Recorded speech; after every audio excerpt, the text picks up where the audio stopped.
People wanted to call me crazy. The Milwaukee Bucks have set an unrealistic asking price for Giannis Antetokounmpo per Jake Fisher. The Bucks naturally want as much as they can if they're parting with their face of the franchise. So, what constitutes unrealistic? Sources say Milwaukee has been asking teams for returns that would leave any club acquiring Antetokounmpo too barren to contend for a championship, which is the precious opportunity Giannis is known to be seeking if he's going to finally leave Brewtown after 13 seasons and commit to a long-term contract extension with a new team. So the Miami Heat are not the only team that are saying that the Milwaukee Bucks want everything. And I can't lie, bro. The Milwaukee Bucks front office made that clear from the very beginning. If they're trading Giannis, they want to gut the other team. But the Miami Heat are not the only team. They're like, bro, we're trying to give you as much as we can, but can we at least keep Pelle Larsson? Can we at least keep Kasparas? You guys didn't care who Pelle Larsson was. You guys didn't care who Kasparas was when he fell down into the, past the lottery. This is the type of greed that they talk about in the Bible, where we have to give up everything that we have. The D-Wade statue, the Gatorade, the cheerleaders, the arena, Pat Riley, Mickey Arison, Khalil Ware, Jovic, Jaime, Larson, Kasparas, all our picks, all our second-round picks, all our swaps. No one else is going for it. The Miami Heat believe that they have leverage in the Giannis trade talks due to his reported interest in Miami and his ability to become a free agent next offseason.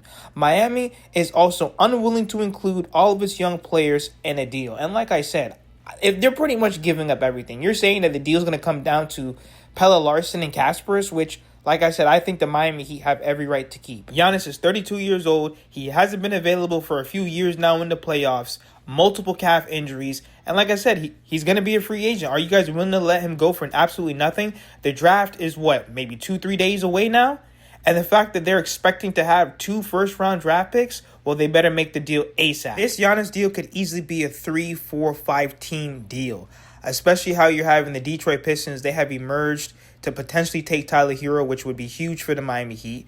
You have the Lakers, who they want to help facilitate a trade. You have Portland, but there's so many different ways that this could go, and the Miami Heat have to take advantage of it. Your tower starts to fall, and that is Giannis Antetokounmpo. Not just Brian, because of course we've been talking for months about what the decision is going to be with Giannis and the Milwaukee Bucks, but how that actually affects the way teams want to move around and picks fly around in this draft, right? Yeah, one of the reasons why the league is a little bit frozen right now is not just because of who might get Giannis. It's the second and third layer. This is going to be probably a very large multiplayer trade.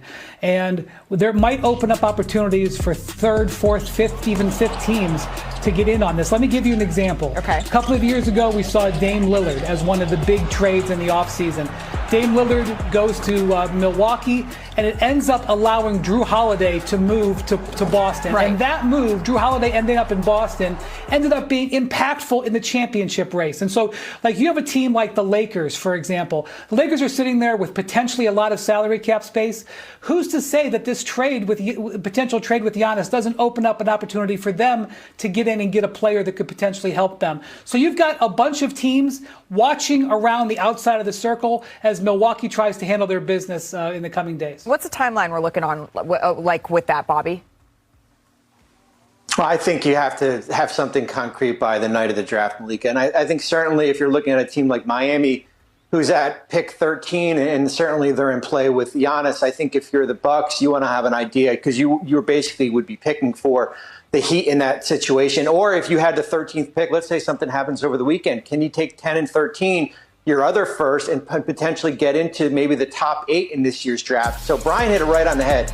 There's a part 1 to this trade, and then there's going to be a part 2, 3, and potentially 4 as something else. I love Stu on the Miami Heat. The Celtics, Spurs, and the Miami Heat are showing interest in Isaiah Stewart. Boston is known to be looking for frontcourt upgrades and have liked Stu for some time, sources say. I've also been told we should listen for San Antonio and Miami as teams interested in the Pistons' bruising big man. I think he'd be phenomenal, especially at 25 years old. These are the types of guys that have fire, energy, passion, and he's a little bit crazy, but he's the definition of Heat culture guy.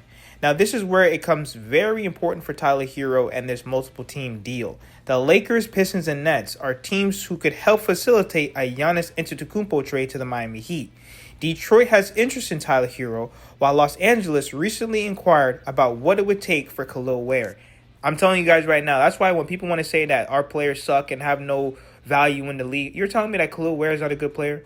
You're telling me, I understand Tyler Hero's been inconsistent and injured, but he can bring great value to a team like Detroit who struggles to score. A team that gets involved there. Yeah, or is it just a separate move, but like Detroit needs a shooter.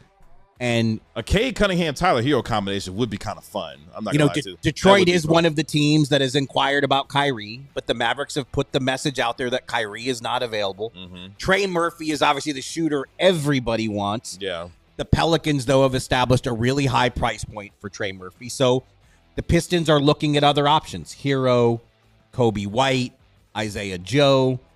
But, you know, that's kind of, if Milwaukee ends up doing the Miami deal, if the Hero obviously has to be in it, if they can either make it a 3-team trade or do something else with Hero and turn Hero into a draft asset or two from the Pistons, like that makes the overall package that you get from Miami more attractive. So that's the thing. I mean, like, meaningful. Then you have the haters, Kevin Garnett and Paul Pierce. Kevin Garnett believes Giannis to Miami is a Milwaukee 2.0. Let's get into the video. Gotta move him. Then it's got to be for a player like Giannis. Yeah. Or you don't absolutely. move him, right? Absolutely. Right. But outside of that, Giannis, his fit. I don't like him in Miami. I think he goes from Milwaukee to Miami. That's a similar situation. I think that doesn't put. I don't think it puts him in contention. No. I think the only move he takes to put him in contention needs to be a contention move. He don't well, need like to be, Cleveland, but like a Mobley type of situation. You already know you're always going to have these Boston guys hating. But the Milwaukee Bucks, this is the type of deal they want. They want us to give up Tyler Hero, Khalil Ware, Jaime Jaquez Jr., Nikola Jovic, Caspers, probably even Pelle Larsson as well. The 26 first, 31 first, 33 first, draft swaps in 29 and 32. That's why I always ask you guys, is that too much? You even have Jake Fisher coming out now saying that every single team is saying that the Milwaukee Bucks want an unrealistic package for Giannis. Let me know in the comments. I need Giannis to stand 10 toes down. If he's coming, you guys already know where I stand. I would rather keep the young guys, but the Miami Heat franchise, they're going to do what they're going to do. Obviously, the biggest question is, how are they going to continue to build this team around Bam and Giannis? It's not just a guarantee that Norman Powell and Andrew Wiggins are just going to come back. But let me know what you guys think in the comments. Hit that subscribe button.